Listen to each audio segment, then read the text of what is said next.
बिस्मिल्लाहिर्रहमानिर्रहीम, अस्सलाम वालेकुम। मैं हूं मुबश्शिर हसन, आपका बायोलॉजी का टीचर। प्रीवियस लेक्चर के अंदर हम चैप्टर 5 सेल साइकिल के एमसीक्यूज़ कर रहे थे, जिसमें से हमने 1 to 10 एमसीक्यू सॉल्व कर लिए थे और उसकी वीडियो यूट्यूब चैनल पर अपलोड भी कर दी है। और उसके साथ ये हमारा जो पीडीएफ फाइल है ये भी हमने अपलोड कर दिया गूगल ड्राइव पे। आप वहाँ से अपलोड हो चुकी है, आप वहाँ से डाउनलोड कर सकते हैं। तो आज हमने एक्सरसाइज का क्वेश्चन नंबर 11 सॉल्व करना है। MCQs, which of the following cell is at metaphase. Metaphase में यहाँ पर हमने देखना है, मेटाफेज फर्स्ट की बात कर रहे हैं। मेटाफेज फर्स्ट में यहाँ पे इम्पॉर्टेंट बात आपसे मैं शेयर करता हूँ कि आपने देखना है कि होता क्या है। एक्चुअली यहाँ पर आप देखें, इसके अंदर आप देख रहे हैं कि क्रोमोसोम मौजूद हैं और उसके बाद यहाँ पर भी क्रोमोसोम, यहाँ भी होमोलोगस क्रोमोसोम आपको नज़र आ रहे हैं। और यहाँ पर चार्ली में भी होमोलोगस क्रोमोसोम नहीं है और डाल्टा में भी होमोलोगस क्रोमोसोम पेयर अपनी है। तो आपने याद रखना है बेसिकली क्या है कि होमोलोगस क्रोमोसोम की अलाइनमेंट होती है मेटाफेज फर्स्ट के अंदर। सो दैट्स वाई यहाँ पर आप देखें ऑप्शन बीटा इज़ करेक्ट है आपका। अच्छा, उसके बाद देखिएगा यहाँ पे हमने आंसर जो है लगा लिया है, वो कौन सा है, ऑप्शन बीटा हमारा करेक्ट है क्वेश्चन नंबर 11 के अंदर। ये आपका क्वेश्चन यहाँ पे कंप्लीट होता है। अब आगे चलते हैं जी।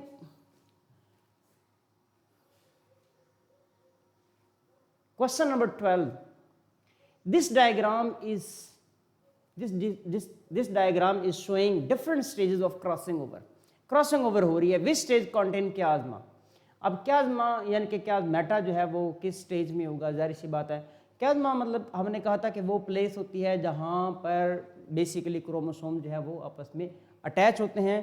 तो यहाँ पर हम देखेंगे हमारा आंसर होगा, देखो जहाँ पे क्रॉसिंग ओवर हो रही है यहाँ पर तो अभी ज्वाइन नहीं हुए, यहाँ पर भी देखें ज्वाइन नहीं है, यहाँ पर भी बिल्कुल सेपरेट है। तो क्याज्मा यहीं पर है, जाहिर सी बात है, क्योंकि यहाँ पर ये क्रॉसिंग ओवर हो रही है तो और कहीं क्रॉसिंग ओवर नहीं हो रही। क्रॉसिंग ओवर सिर्फ यहाँ हो रही है और कहीं नहीं हो रही है। तो इसका मतलब ऑप्शन हमारा क्या होगा, बीटा, क्वेश्चन नंबर 12 का। इसके बाद है विच प्रोसेस इन्वॉल्व्स मियासिस। अच्छा, इसमें से कौन सा प्रोसेस ऐसा है जिसमें मियासिस इन्वॉल्व होती है। तो देखें यहाँ पे गैमीट फॉर्मेशन, बिल्कुल ऐसे एक गैमीट फॉर्मेशन में मियासिस इन्वॉल्व होती है। क्रॉसिंग ओवर मियासिस में बिल्कुल होता है। तो यहाँ पर आपने देखना है रीजनरेशन, क्या रीजनरेशन में है, नहीं बिल्कुल भी।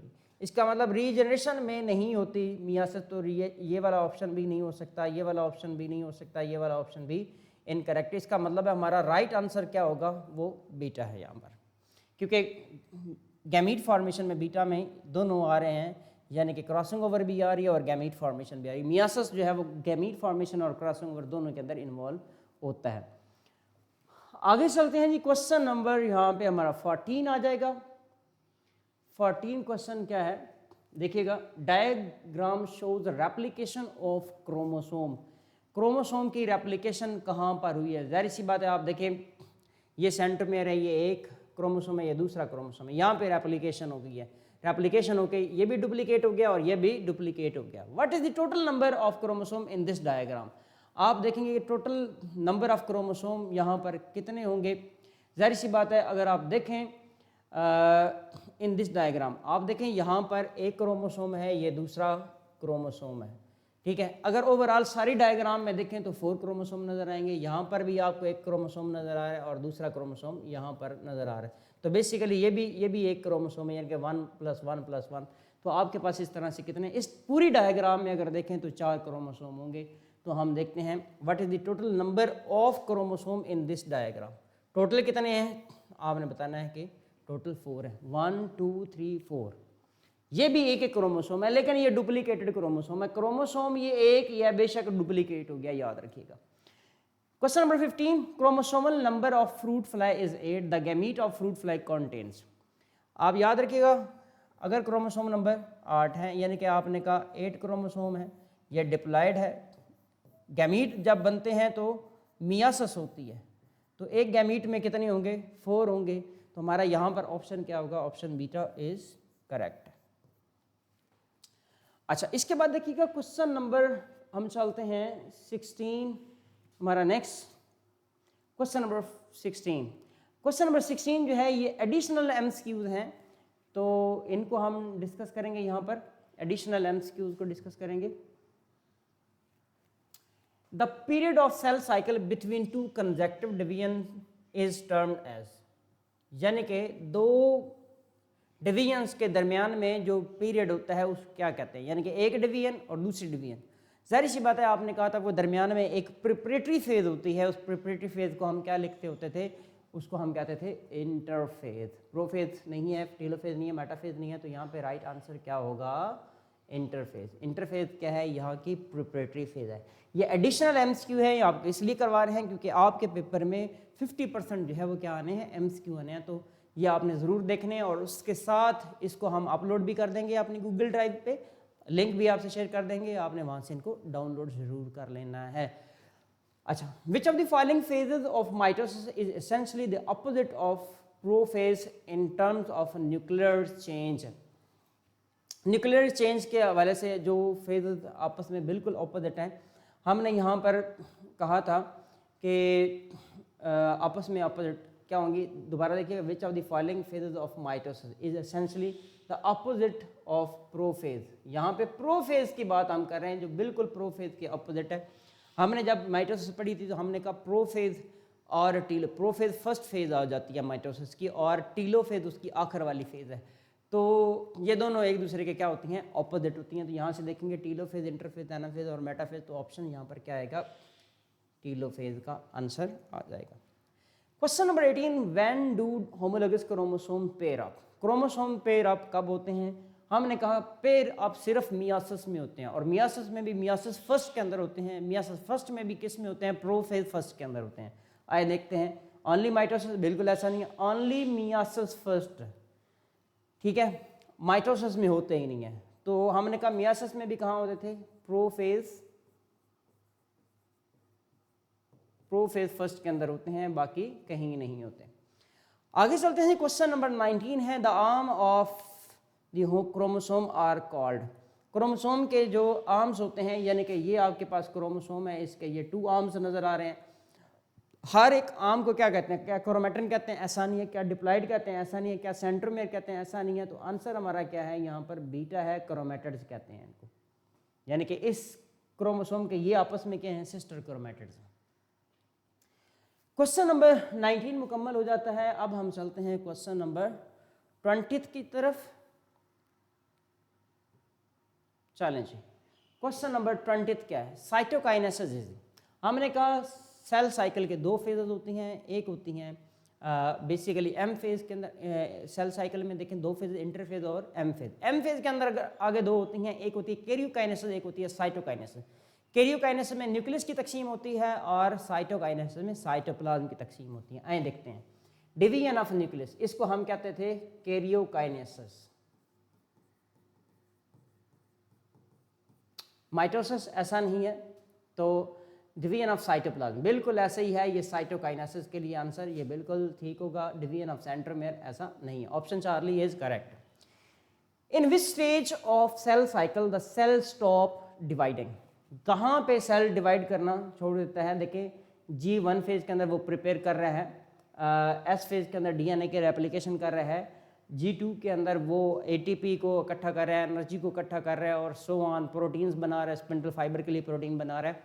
तो G0 फेज के अंदर हमने कहा था कि यहाँ पे वो क्या करता है, अपनी डिवीजन को छोड़ देता है, रोक लेता है। वो कौन सी है, G0 फेज। आगे क्या, metaformation take place during the prophase first, find out how many chiasmata are there in this diagram. जाहिर सी बात है, क्याज़मेटा वहाँ पर होता है जहाँ पर क्रॉसिंग ओवर होती है, जहाँ पे साइनेप्स बनते हैं, और वो क्रॉसिंग ओवर का आपकी जगह नज़र आती है आपको। तो यहाँ पर देखिए क्रॉसिंग ओवर का, यहाँ पर आप देखें तो अभी क्रॉसिंग ओवर हुई ही नहीं ना, आपस में वो साइनेप्स बने हुए हैं, यहाँ पे ये जुड़े हुए हैं एक पॉइंट से। तो आए देखते हैं जी, find out how many chiasma are there in this diagram. तो यहाँ पे आपको क्याज़मा नज़र आ रहे हैं बेसिकली, तो इसको हम क्या लिखते हैं जी, आपके पास 2 हो जाएंगे बेसिकली। क्वेश्चन नंबर 22 के अंदर हमारा राइट आंसर जो है वो यहाँ पर बेसिकली एक क्रोमोसोम है तो एक क्याज़्मा आपका होना चाहिए, एक होमोलोगस पेयर है तो आपका एक क्याज़्मा होना चाहिए। तो यहाँ पर आपके पास 2 क्याज़्मा जो है वो नज़र क्याज़्मेटा मौजूद है। तो आंसर यहाँ पर क्या आएगा, ऑप्शन बीटा जो है वो करेक्ट होगा। अच्छा, इसी में हम नेक्स्ट चलते हैं। हमारा क्वेश्चन है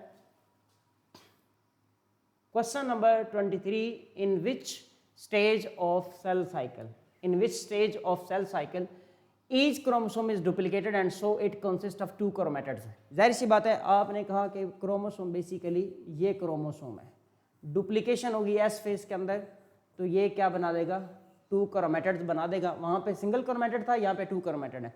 तो ये किस फेज में होता है, डेफिनेटली ये एस फेज में होता है। तो G1M या G2 में नहीं होता, तो ये आंसर है यहाँ पे एस फेज।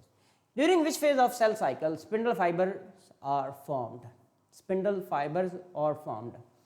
ठीक है, स्पिंडल फाइबर्स कैसे बनते हैं, during which phase of cell cycle spindle fibres are formed, G2 interphase, prophase, metaphase. तो हमें पता है कि ये स्पिंडल फाइबर्स किस में बनते हैं, प्रोफेज के अंदर बनते होते हैं। क्वेश्चन नंबर 24 के बाद हम चलते हैं क्वेश्चन नंबर 25 वन जी। क्वेश्चन नंबर 25 है, in which stage of cell cycle the cell is preparing enzyme for chromosome replication. हमें पता है कि रेप्लिकेशन किस में होनी है, एस फेज में। तो एस फेज से पहले एंजाइम बनने हैं। तो एस फेज से पहले वाली फेज कौन सी थी, G1 फेज थी, ये हमने याद रखना है। तो आंसर हमारा क्या होगा, G1 फेज। अच्छा, रेप्लिकेशन हो गई है और उसके बाद एस फेज के बाद रेप्लिकेशन हो गई है, तो वो G2 फेज, G2 के बाद M फेज। तो ये सीक्वेंस है 1 2 3 4, ये सीक्वेंस इसका आएगा। तो यहाँ पे राइट आंसर होगा हमारे पास G1 phase. Which of the following stage of cell division is very different for animal and plant cell. Animal और प्लांट सेल में जो फेजेस डिफरेंट होती हैं वो कौन सी होती हैं, वो सारी एक जैसी होती हैं। जो साइटोकाइनेसिस होती है वो डिफरेंट होती है, क्योंकि प्लांट सेल के अंदर क्या होते हैं, वहाँ पर हमने कहा फ्रेगमोप्लास्ट बनती है, फ्रेगमोप्लास्ट बनती है, यानी कि फ्रेगमोप्लास्ट या सेल प्लेट की वजह से डिफरेंट होता है। Cytokinesis in a plant cell is characterised by, ठीक हो गया। अब साइटोकाइनेसिस में क्या होता है, in a plant cell is characterised by, जाहिर सी पता है जो एम फेज होती है उसकी 2 फेजेस होती है, एक को हम कहते हैं कैरियोकाइनेसिस, दूसरी साइटोकाइनेसिस। कैरियोकाइनेसिस में क्या होता है, न्यूक्लियस की तकसीम होती है, और साइटोकाइनेसिस में क्या होता है, साइटोप्लाज्म की तकसीम होती है। तो जाहिर सी बात इक्वल डिवीजन ऑफ साइटोप्लाज्म का आंसर यहाँ पे करेक्ट होगा। Equal division of homologous chromosome ऐसा नहीं है। अब pinching of the cell membrane to divide the cell, formation of a cell plate in the cytoplasm. Exactly यहाँ पर ये भी आंसर करेक्ट नहीं है। पिंचिंग जो होती है वो किस में होती थी, एनिमल सेल में होती थी। तो यहाँ पे क्या होता है, formation of cell plate. Cell plate का हमने दूसरा नाम क्या लिखा, phragmoplast, phragmoplast. The movement of the chromosome from the metaphase plate, यहाँ पर ये भी नहीं होती क्योंकि वो ऑलरेडी हो चुका हुआ है प्रोसेस। क्वेश्चन नंबर 27 के बाद हम चलेंगे क्वेश्चन नंबर 28 की जानब। 28 क्वेश्चन में हम क्या डिस्कस करते हैं, which even distinguish myiasis from mitosis, यानी कि मियासिस और माइटोसिस में यहाँ पर हमने क्या डिफरेंस देखना है।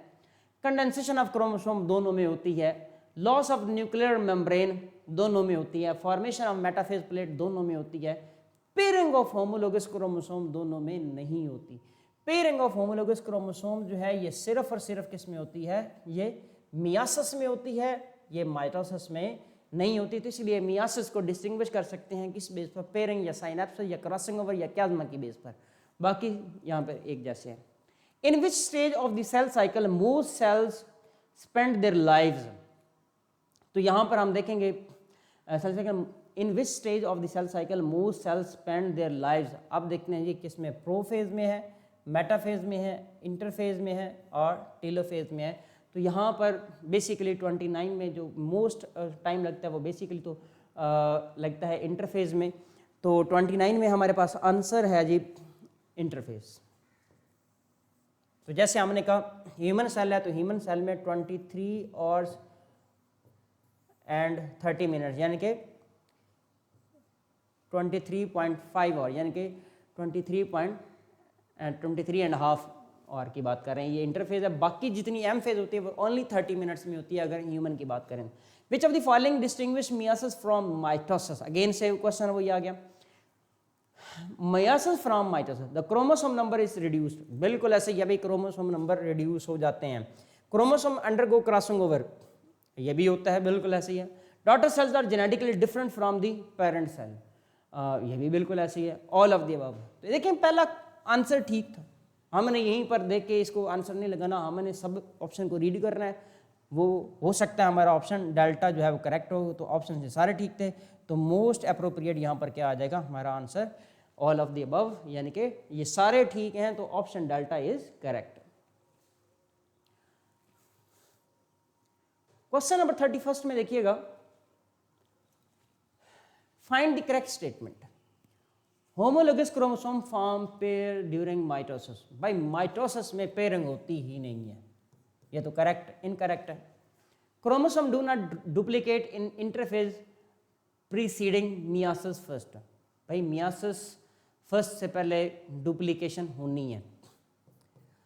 Homologous chromosome form pairs during myiasis but not in myiasis, homologous chromosome form pairs in myiasis but not in mitosis, ये बात बिल्कुल एग्जैक्ट ठीक है, क्योंकि पेयर अब किस में या साइनेप्स किस में बनने हैं, वो सिर्फ और सिर्फ किस में बनते हैं, मियासिस में बनते हैं। Spindles are not required during meiosis, भाई ऐसा नहीं है, स्पिंडल फाइबर्स का बनना ज़रूरी है, चाहे मियासिस हो या माइटोसिस हो, तो ये यहाँ पे बनना इनका ज़रूरी है, तो ये भी यहाँ पे कंप्लीट होता है।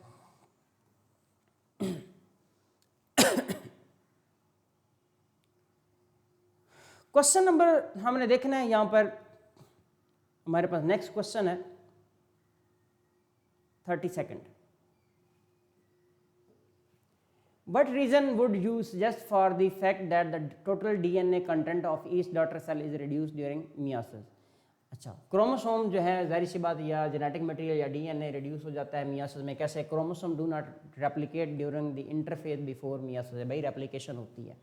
Chromosome do not duplicate between myiasis first and second, यहाँ पे बिल्कुल ठीक है, मियासिस फर्स्ट और सेकंड के दरमियान डुप्लीकेशन नहीं होती। Half of the chromosome form each gamete और ब्रोकन, ऐसा नहीं होता। Sister chromatid separate during anaphase of myiasis first, तो सिस्टर क्रोमैटिड जो है वो सेपरेट होते हैं, उसकी वजह से नहीं होता। यहाँ पर मेन ये है कि डुप्लीकेशन नहीं होती दोबारा से, अगर दोबारा डुप्लीकेशन हो जाती तो फिर वो रिड्यूस ना होते।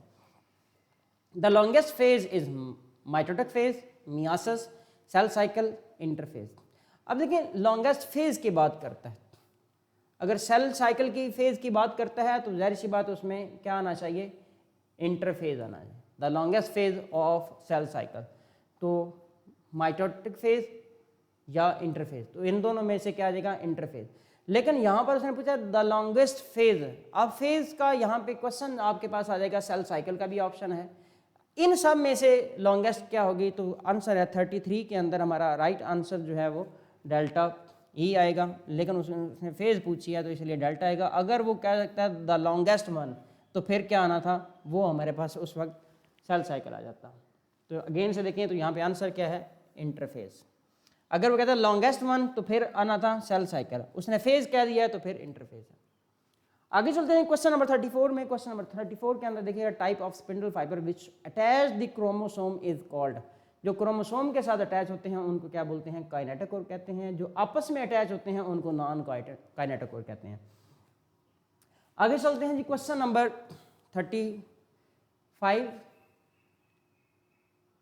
35 में हम देखते हैं, during crossing over genetic material is exchange between chromosome. अगर देखें यहाँ पर एक क्रोमोसोम ये था, ये दूसरा क्रोमोसोम था, अगर इनके अंदर आपस में जो जेनेटिक मटेरियल एक्सचेंज हो रहा है तो ये कौन होते हैं, इनको कहते हैं non sister chromatids of homologous chromosome. Sister chromatid में नहीं होता, non sister chromatids of homologous chromosome, बिल्कुल ऑप्शन बीटा जो है वो करेक्ट है। Sister chromatids of non homologous chromosome ऐसा नहीं है।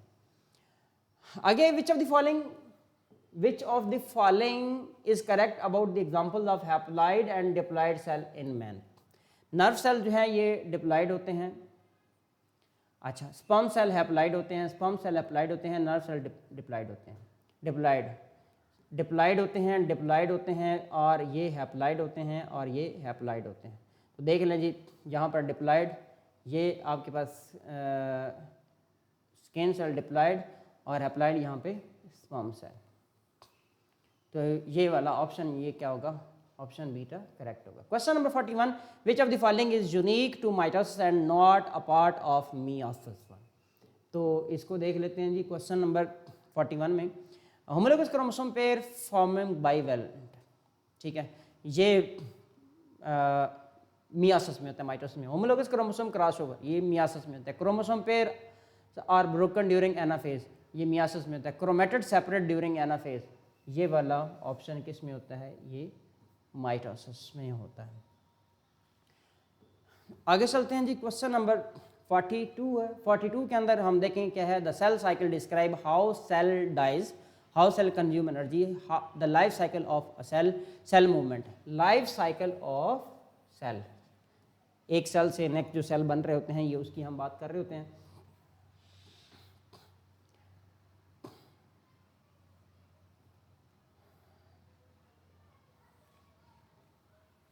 क्वेश्चन नंबर 36 में देखिएगा, which of the following is correct for mitosis, removal of chromosome number remains same, exactly ऐसे। माइटोसिस में नंबर ऑफ क्रोमोसोम जो है वो बिल्कुल सेम रहते हैं, रिडक्शन नहीं होती, increase in number of chromosome भी नहीं होता। In which phase of meiosis do homologous chromosome separate, separate जो होते हैं होमोलोगस क्रोमोसोम वो एनाफेज 1 में होते हैं, 2 में नहीं होते, उसमें क्रोमेटेड सेपरेट होते हैं। Tumours are produce as a result of meiosis, mitosis, binary fission, multiple fission. Mitosis की वजह से होते हैं ट्यूमर्स। अगर माइटोसिस में एरर आ जाए तो ट्यूमर्स प्रोड्यूस होते हैं, यानी कि कैंसर सेल प्रोड्यूस होते हैं। नेक्स्ट है question number 39, which of the following does not occur in prophase first. Synapsis and क्या मेटाफॉर्मेशन होती है, क्रॉसिंग ओवर होती है, कंडेंसेशन ऑफ क्रोमोसोम होती है, सेपरेशन ऑफ होमोलोगस पेयर नहीं होती, यानी कि ऑप्शन यहाँ पर 39 में डेल्टा इज करेक्ट।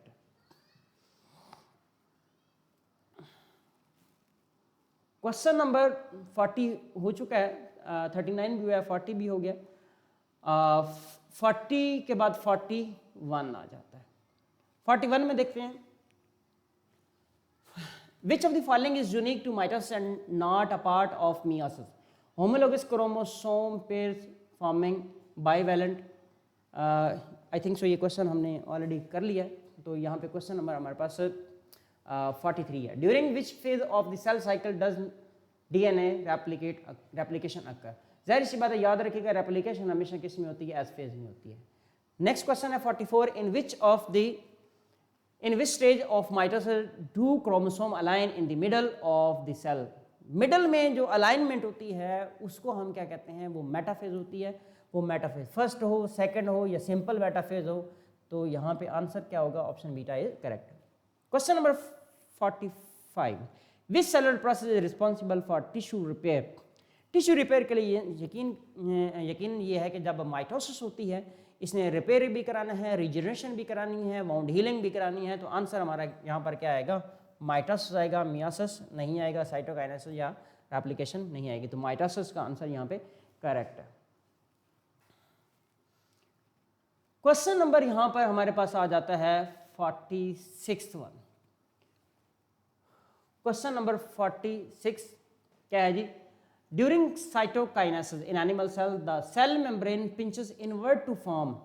तो यहाँ पर क्या बनती है, क्लीवेज फरो बनाने के लिए होते हैं सेंट्रोमियर, सेल प्लेट या क्रोमोसोम नहीं होता। What type of division is responsible for sexual reproduction. Sexual reproduction के लिए याद रखिएगा मियोसिस का होना ज़रूरी है और एसेक्सुअल के लिए माइटोसिस का होना ज़रूरी है। Question number last but not least याद रखिएगा, लास्ट बट नॉट लीस्ट हमने यहाँ पे 48 MCQs आपको करवाए हैं। इंशाल्लाह आपके पेपर में इन्हीं में से आएंगे या इनसे रिलेटेड आएंगे, इससे आउट नहीं आएगा इंशाल्लाह। How many phases are present in both meiosis first and meiosis second. Meiosis first में कितनी फेजेस हैं और मियोसिस सेकंड में कितनी फेजेस हैं।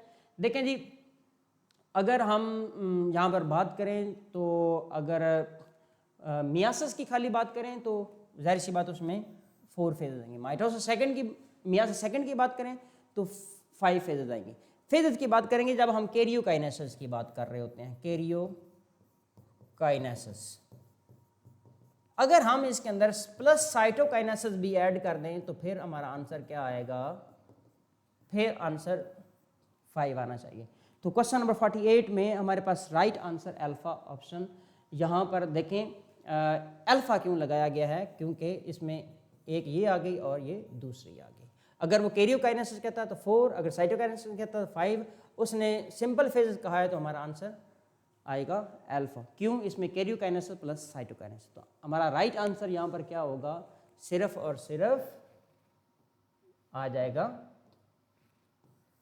2, कैरियोकाइनेसिस और साइटोकाइनेसिस।